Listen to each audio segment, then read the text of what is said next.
Yo, what is up, guys? It's Pedro here. So the Washington Commanders have traded cornerback William Jackson III to the Pittsburgh Steelers. I think this is an amazing move. We're going to talk about the cap implications for the Commanders, how much they save, and also the draft compensation. So if you guys are new, make sure to subscribe for Washington and NFL content. It's free. It's one click. Please do it. It helps out a ton. And hit that like button and turn on that notification button.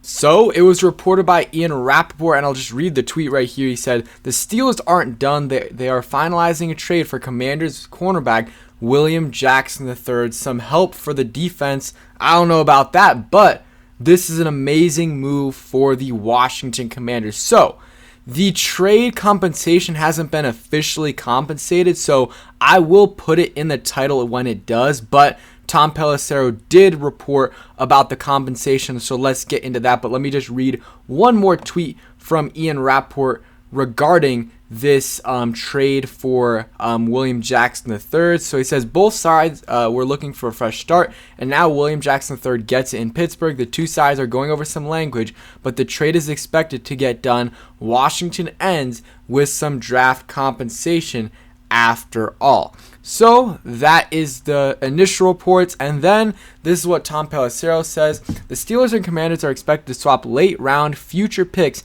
in the trade for cornerback William Jackson III. Per source, a low risk addition for Pittsburgh, which is trying to shore up its defense while Washington moves on from a guy who didn't fit. So that is what it's reported. That's the only person who is reporting that is Tom Pelissero, who is very reliable, but it's only one person. So if anything changes, I will put it in the title or in the description. But for me, everything I'm saying, holds true regardless of what the compensation is. Because I said it in the video today, earlier today, when it was reported that he was most likely getting released, especially if they didn't get a trade done, that, I wanted him gone regardless. If they couldn't get a trade done, release him, because that makes the most sense for both parties. And getting anything for William Jackson III is such a huge win for the Commanders. Because not only the draft compensation isn't going to be much. It's going to be, like Tom Pelissero said, maybe a 7th round, 6th round, 5th round pick swap, which isn't going to do much. Or maybe we'll get a 7th or 6th round pick. But regardless, that's great for a guy who's not contributing and who, when he was playing for us this year, our defense was terrible. And when he wasn't, our defense has been very, very good the last few weeks. And I think that he's partly responsible for that. Him not playing has made our defense better. And the biggest reason why this is such a win for the Commanders is because of the contract. William Jackson III is on the books for a lot of money. I mean, he signed a 3-year, $40.5 million deal. So that's about $13.5, I believe, million a year, about that. So they were on the books for a lot. And usually earlier on in the player's contract, the deal is, there's less money on it. And the later on in the contract, the more. So next year, we're going to be on the books for a decent amount of money. So getting off of that, is great. So per over the cap, the Commanders would have $3 million in dead cap money in 2023, 2024, and 2025 from Jackson's prorated bonus, but would ultimately save about $13 million next year. That is a huge, huge win. So let's save $13 million next year for him. They won't have Carson Wentz on the books for $28 million. They're going to be able to do some things, possibly re-sign Deron Payne, maybe Cameron Curl, maybe Montez Sweat. It would be great if they could get 2 out of those 3, maybe even 3 out of those 3, if those guys, continue to play well, and maybe they can go after a linebacker or actually a good corner, or maybe they just do that in the draft. But they're going to be in a very, very good cap situation. Maybe once everything's official, I'll make a video later on, maybe in a week or so, or in the next week, kind of giving an update on the Commanders' cap situation for this year, but more importantly, next year. And this is reported by Tom Pelissero earlier in the day. He says the deadline for restructuring contracts to facilitate trades was 3 12:59 p.m. Eastern Time on Monday. So eating money as the Bears did with Roquan Smith and Robert Quinn is not an option.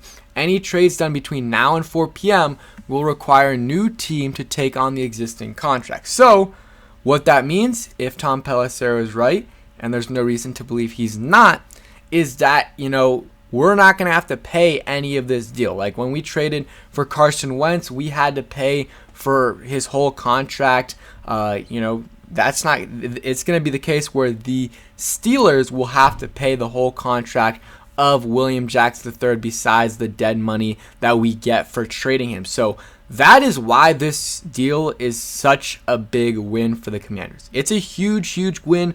If they had to give up a 7th round pick, like a 2024 7th round pick to do this, I think it would be worth it because the amount of cap that you're saving is so much that it offsets giving up a 7th round pick. It's a great move by the Commanders. Getting anything at all is a great move. And I'm just real quick if anything is updated in terms of the trade compensation, but again, it's probably going to be a late round 7th round pick swap, which at the end of the day, that is a win for the Commanders. And the William Jackson, I talked about it in the video earlier today. It never worked out for the Commanders. Last year, he wasn't good. I mean, first 6-7 games, along with the entire defense, he was awful, getting beat, a lot of penalties, and just wasn't good. And there was a stretch where he was solid in the middle of the season, but it wasn't more than like 2 or 3 games. And he got hurt multiple times last year, got hurt this offseason at one point, got hurt this season again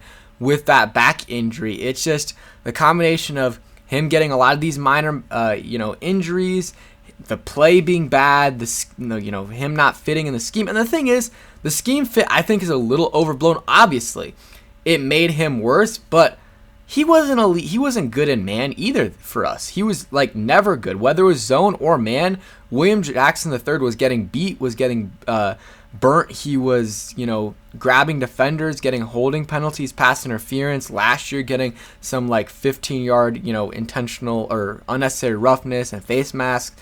It's just ridiculous. And the defense, like I said earlier, has been so much better without him.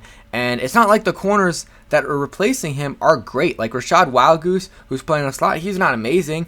And he's a 7th round or 6th round pick from a couple years ago. And Kendall Fuller, still not playing great, but he is better than William Jackson III. So this is a good move for the Commanders. And yeah, definitely a good move for the Commanders. And we'll, again, if there's any updates on the compensation that is different from what I said here with the late round pick swap, I'll just put it in the description or put it in the title. But yeah, that's it for today's video. Don't think anything else is going to happen today for the Commanders. I don't think they're going to trade for anyone, and I don't think anyone else is getting traded besides William Jackson III. So thank you guys for watching. I hope you guys did enjoy the video. If you did, hit that like button, subscribe if you guys are new, and peace.